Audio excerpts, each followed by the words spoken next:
Hello friends, मैं doctor संध्या। आज हम लोग बात करने जा रहे हैं कि एक सही पार्टनर का चुनाव किस तरीके से करना चाहिए। जैसे कि आपने सुना होगा कि लोग कुंडली मैच करवाते हैं या फिर हम फर्स्ट मीटिंग में मिलते तो अरे इसका और मेरा नेचर बहुत सेम है, तो हम लोग एकदम से ऐसा लगता है कि नहीं ये मेरे लिए परफेक्ट बना है। मैं आपको कहूँगी वैसे नहीं होता है। नेचर हमारे सबके साथ मिलते हैं, वो टाइम बीइंग के लिए होता है। जब आप एक दूसरे से मिलते हैं तो वो जो वक्त होता है वहाँ पे दोनों भी जो पार्टनर्स होते हैं वो आर्टिफिशियली बिहेव करते हैं, यानी कि वो अपने आप को अच्छा दिखाने की ही कोशिश करते हैं। हम कभी भी किसी भी नए इंसान को मिलते हैं तब हमारा एक ही माइंडसेट होता है कि हम सामने वाले को इम्प्रेस करें, बस इससे ज़्यादा हमारा कुछ नहीं होता। और ये इम्प्रेस का ही चक्कर होता है कि हम वो इंसान को समझ नहीं पाते हैं। तो एक सही लाइफ पार्टनर कैसे होता है? फॉर एग्ज़ाम्पल, अगर आपका जो भी नेचर है, हर इंसान का एक अपना अपना एक मोटिव होता है, अपनी एक थिंकिंग पैटर्न्स होती है।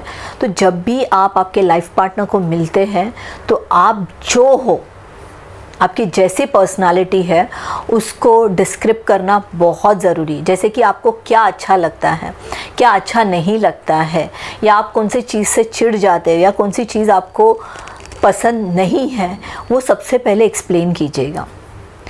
और अगर आपको लगता है कि ये चीज़ इससे मैच नहीं हो रही है, ये चीज़ से मुझे लगता है कि कोई प्रॉब्लम्स है, तो तभी के तभी इस चीज़ का सल्यूशन यानी कि समाधान ढूंढिएगा।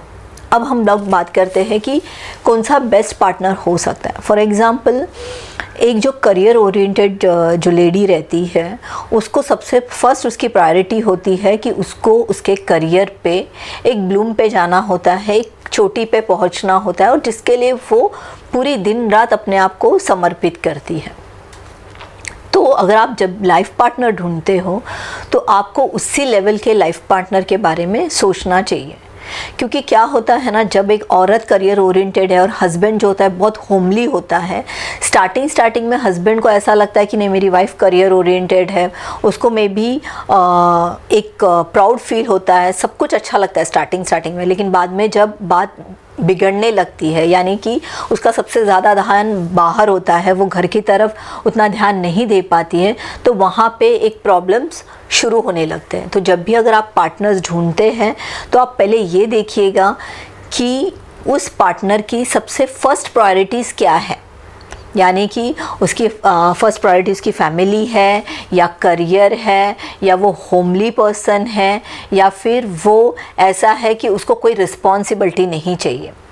अगर आपने आपके मैच मतलब वेवलेंथ के हिसाब से अगर पार्टनर्स ढूंढेंगे तो मुझे नहीं लगता है लाइफ में कभी भी प्रॉब्लम्स आएंगे। जैसे कि अभी वेवलेंथ्स क्या होते हैं, जैसे कभी कभी बहुत ज़्यादा ऐसा होता है कि हम लोग एक स्ट्रीम से रहते हैं, यानी कि हम लोग जब एजुकेशंस लेते हैं तभी समझो मेडिकल है तो मेडिकल स्टूडेंट्स ही वहीं पे प्यार हो जाता है, शादी हो जाती है। इंजीनियर्स है, मिलते हैं वहाँ पे एक दूसरे को पसंद करते हैं और शादी हो जाती है। लेकिन बाद में चल के इतने साल का जो रिलेशनशिप होता है शादी के बाद में वो ब्रेक होने लगता है। तो क्यों? उसका रीज़न क्या है?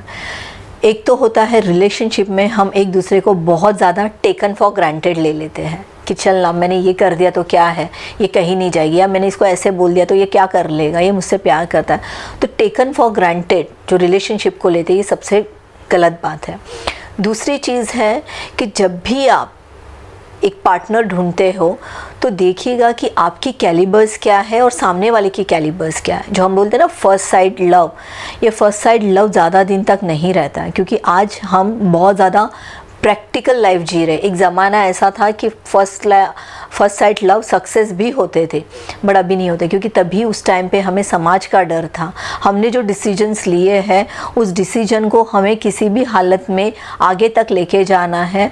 उस चीज़ के लिए लोगों में डिवोर्स तक की बातें नहीं जाती थी, कहीं ना कहीं वाइफ सहकर कॉम्प्रोमाइज़ कर रह जाती थी, कभी कभी हस्बैंड सहकर कॉम्प्रोमाइज़ करके रह जाते। बट अभी का ऐसा सिचुएशन नहीं है। यंगस्टर्स के अंदर पेशेंस नहीं है, दिखावा बहुत ज़्यादा है, जिसके वजह से रिलेशनशिप बहुत जल्दी ब्रेक हो जाते हैं। एक्सपोजर बहुत ज़्यादा है, कलीग्स बहुत ज़्यादा है, आजू बाजू के जो सराउंडिंग्स हैं वहाँ पे बहुत ज़्यादा अपॉर्चुनिटीज़ है। तो लोगों को रिलेशनशिप को मेंटेन करना या फिर ऐसे कोई भी चीज़ उन्हें इम्पॉर्टेंट नहीं लगती। थोड़ा सा झगड़ा हो गया, डिवोर्स पे चले गए।